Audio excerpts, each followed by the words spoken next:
What's going on, YouTube? It's your boy Toxic back with another video. Today I'm going to bring you guys the best settings in NBA 2K23 for shooting and just your overall controller settings. So before we get into some more of the shooting settings, let's go ahead and jump into like the overall settings. So as you guys can see here on the menu, we're just going to go over to features. All right, so go to features, go to your settings tab. Right, so on settings tab, don't pay attention to the top right here. This is more for my career, but if we scroll down, you're going to see shot feedback. On shot feedback, we're going to put that on all shots. Okay, all shots, pretty self-explanatory here. You're going to get feedback on all of your shots that you take. This is better than obviously anything else you can run. So all shots for that. Camera shake, we're going to take camera shake on off. Okay, off. We do not want our camera shaking while we're playing the game. We don't want anything that's going to take away from us focus on the game and greening shots and, you know, etc. So take camera shake off. We do not want camera shake on. Okay, so now scroll down a little bit more, and you guys are going to come across motion blur. Your motion blur should be set to 50 if it's on default, I believe. Now we want this all the way down to 0. Now if you don't know what motion blur is, for you guys that are familiar with motion blur basically is when you make movements in the game and your screen gets blurry, right? So like motion blur is a setting that's in a lot of FPS games like Call of Duty, Halo, etc. So anytime you're moving around, you look left, you look right, it gets a little bit blurry, right? So we don't want that setting in 2K. I turn it off in all my games, so make sure you turn motion blur off. Again, this just goes back to we don't want anything that's going to take away from us focusing on making our shots and just being a distraction overall to our eyes and our brain on the game, right? So motion blur, we want this off. Turn this off. You do not want this on. Okay, so now let's jump into more of our shooting settings with our controller settings. All right, so as you guys can see here, we're gonna go right over to controller settings. Okay, so first things first, you guys see the vibration tab. Vibration off. I prefer vibration off. This is gonna be pretty personal preference, but I would say, you know, from my professional experience, there's really is no reason for you to be running vibration. To me, it's just, again, another distraction that is implemented that could affect you with your shot and other things in the game. So I prefer it to be off. I would recommend it to be off for you guys as well. For you guys that might have trouble shooting, or like, you know, even with like you guys that are dribblers and whatnot, I just don't feel a need to be any vibration in 2K. So for my opinion, I would turn this off to help you guys out with your shooting and other things, etc. Okay, shot meter. So I've seen a mixture of opinions this year on shot meter. I know shot meter is a little bit more consistent this year. I am not sure if 2K has come out this year and said anything about playing with no shot meter gives you an extra boost or not. But I am going with my shot meter off, and I recommend this for you guys as well. Now, if you absolutely cannot time your shot at all with your shot meter off, then it's okay to use shot meter for a certain amount of time, right? But I wouldn't stay comfortable using shot meter forever. I would use your shot meter until the point where you feel comfortable where you can start timing it without.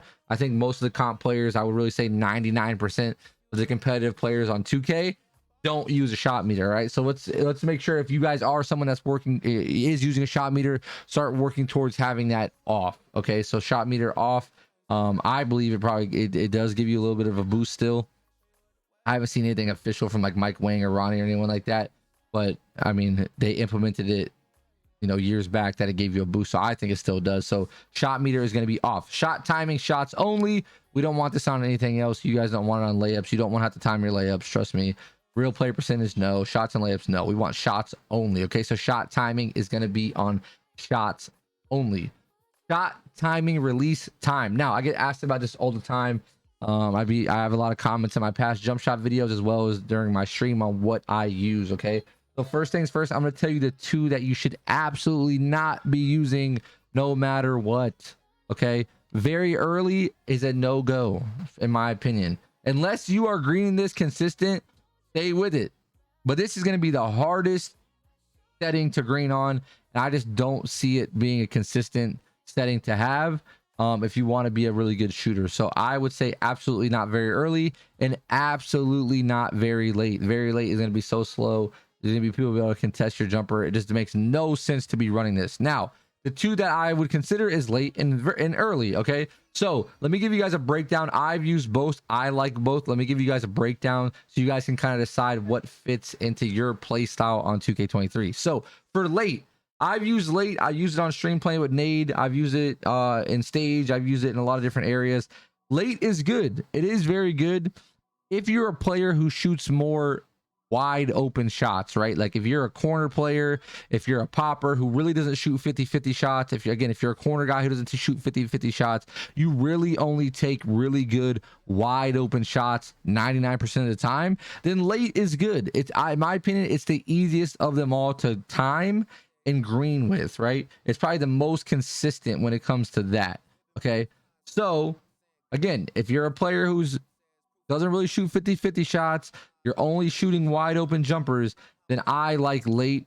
I green probably 80-85% of my shots using late, but I wasn't able to get off those 50-50 shots that I want to, especially in like comp stage in a competitive setting, because of the defense. Obviously, like better players closing out on you on defense, you don't have a lot of time to like decide, you know what I'm saying? So for me, I liked late when I was wide open.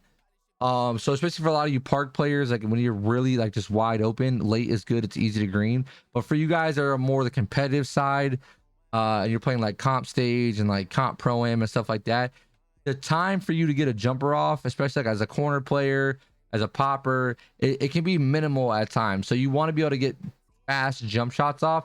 That's why I've switched back to early, because for me, I feel more comfortable getting those 50-50 shots off, those in-between shots off, with defense closing out on me, knowing I have enough time, that split second time, to get the shot off without them getting a contest.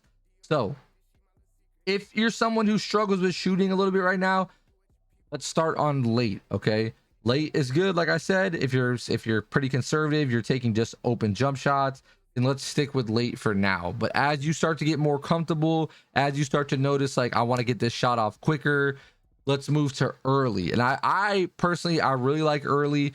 I've gotten more used to it as I've been on the game. Obviously, as you get it down, it's really good, and you're able to get those 50-50 shots off, especially against the competitive, you know, in the competitive scene, which is really important.